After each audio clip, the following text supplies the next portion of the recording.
Assalamualaikum warahmatullahi wabarakatuh kawan-kawan. Jumpa lagi dengan saya di channel Teori Lama. Kali ini saya akan menunjukkan kepada kawan-kawan beberapa mesin jahit zaman penjajahan dan beberapa orang penciptanya, serta beberapa contoh mesin yang akan saya rangkum di sini.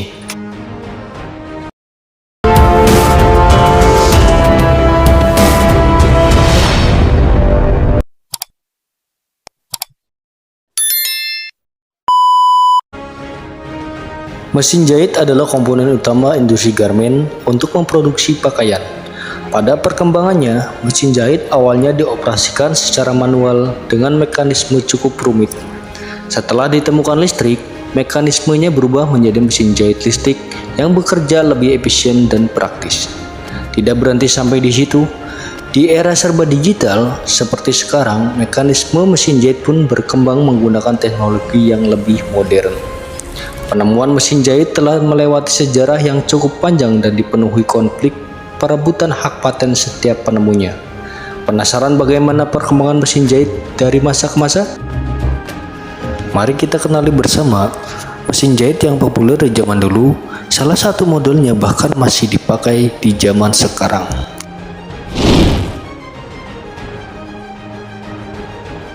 Yang pertama, Thomas Sainz.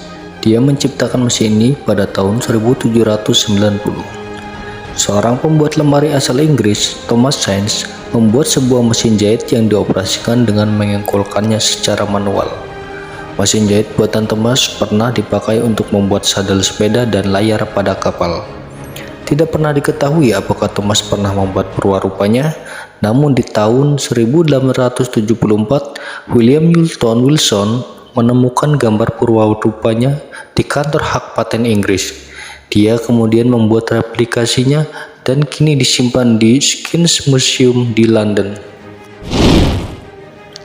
Yang kedua ada Barthélemy de Monnier. Dia membuat mesin ini pada tahun 1830. Mesin jahit pertama yang digunakan untuk memproduksi massal pakaian adalah milik Barthélemy de Monnier di tahun 1830. Penjahit asal Perancis ini membuat mesin jahit dengan satu benang dan jarum yang melengkung. Pakaian yang pertama kali diproduksi massal olehnya adalah seragam untuk tentara Perancis. Namun kehadiran mesin jahit ini diprotes oleh para penjahit tangan di masanya karena khawatir akan kehilangan pekerjaan. Mereka lalu membakar semua mesin jahit di tempat Barthélemy, bahkan hampir merenggut nyawa sang pemilik mesin jahit tersebut. Yang ketiga ada Elias Howe. Dia membuat mesin ini pada tahun 1845. Terinspirasi dari beberapa mekanisme mesin jahit pendahulunya, Elias Howe membuat mesin jahit dengan dua benang dan satu jarum jahit. Mesin memiliki penemu asal Amerika ini mempunyai mekanisme mendorong benang, menembus kain, dan membentuk lengkungan di bawahnya. Kemudian dari arah lain dimasukkan benang melewati lengkung benang, sehingga keduanya saling mengunci. Metode ini dapat dipercaya menghasilkan jahitan yang kuat dan tahan lama pada sebuah pakaian. Yang keempat ada Isaac Singer. Dia menciptakan mesin ini pada tahun 1851. Sebagai orang dengan nama yang identik dengan merek mesin jahit di masa sekarang, Isaac Singer membuat mesin jahit dengan gerakan jarum naik turun yang dioperasikan dengan pedal kaki. Namun Singer harus berhadapan dengan Elias Howe berkenaan dengan hak paten. Pasalnya, mekanisme mesin jahit milik Singer menyerap metode mesin jahit milik Elias. Terlepas dari perebutan hak paten, Singer mendirikan pabrik mesin jahit terbesar di dunia bernama Singer Sewing Co. Tidak hanya digunakan untuk industri garmen, mesin jahit buatan Singer juga digunakan untuk menjahit di rumah.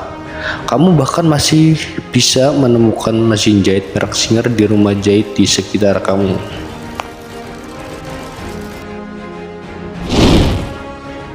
Baik kawan-kawan, itulah beberapa orang yang menciptakan mesin jahit. Sekarang kita akan beralih ke mesin jahit yang ada di Indonesia. Dari awal sejarahnya mesin jahit masuk ke bumi Nusantara. Ternyata bersamaan dengan masuknya pemerintah kolonial Belanda yang datang untuk menjajah di Indonesia, diketahui mesin jahit yang ditemukan oleh Elias Howe pun kemudian berkembang menjadi berbagai merek mesin jahit di Amerika dan Eropa. Pada awalnya, mesin jahit yang dibawa ke Indonesia itu masih digerakkan secara manual dengan menggunakan tangan.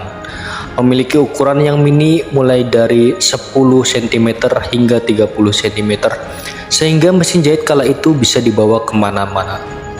Setelah itu, mesin jahit pun berkembang dengan ditambahkannya penopang meja yang menggunakan bantuan tenaga kaki untuk menggerakkan mesin. Tercatat, mesin jahit Singer yang pertama masuk ke Indonesia adalah model klasik berwarna hitam. Selanjutnya, berkembang dengan menggunakan tipe mesin flatbed dan high speed dengan pola jahitan lurus. Barulah pada tahun 2000-an, Singer mengeluarkan mesin jahit dari bahan plastik atau fiber dengan beragam pola yang terprogram di mesin jahit yang memudahkan untuk pemakaiannya. Dilansir dari berbagai sumber, awalnya mesin jahit yang digunakan adalah mesin sistem engkol. Pada sistem engkol, tangan kiri bertugas untuk memegang dan mengarahkan kain yang dijahit, sementara tangan kanan digunakan untuk memutar mesin.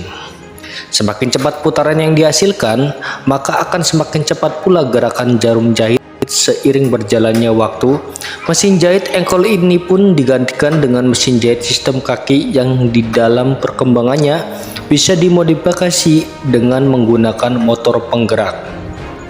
Kemudian setelahnya muncul kombinasi mesin jahit yang digerakkan dengan menggunakan tangan dan kaki hingga pada akhirnya memanfaatkan tenaga listrik. Sementara mesin jahit yang menggunakan kaki, meskipun kebanyakan berukuran lebih besar, namun ada juga yang bisa dijinjing dan berat mesin jahit pun beragam mulai dari 1 kilo hingga 10 kilo. Untuk mesin yang digunakan dalam menjahit sepatu, juga ternyata memiliki ukuran lebih besar dan bobot yang lebih berat dibandingkan dengan mesin jahit pakaian. Adapun untuk merek mesin jahit yang masuk ke pasar lokal di tanah air, kala itu seperti Singer, Butterfly, Frapp, Miyake, Greatness, Durlans, dan Moser Specia. Namun ada mesin legendaris yang hingga kini masih ada, yaitu Singer, Butterfly, dan Frapp. Dalam perkembangan selanjutnya, beberapa merek mesin jahit itu hilang dari pasar Indonesia.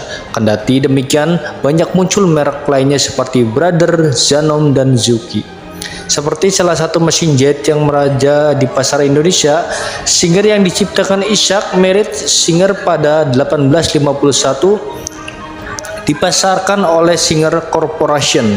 Namun pada tahun 1865 berganti nama menjadi Singer Manufacturing Company dan berubah lagi menjadi The Singer Company pada tahun 1963. Di sini Singer dipasarkan oleh PT Singer Indonesia.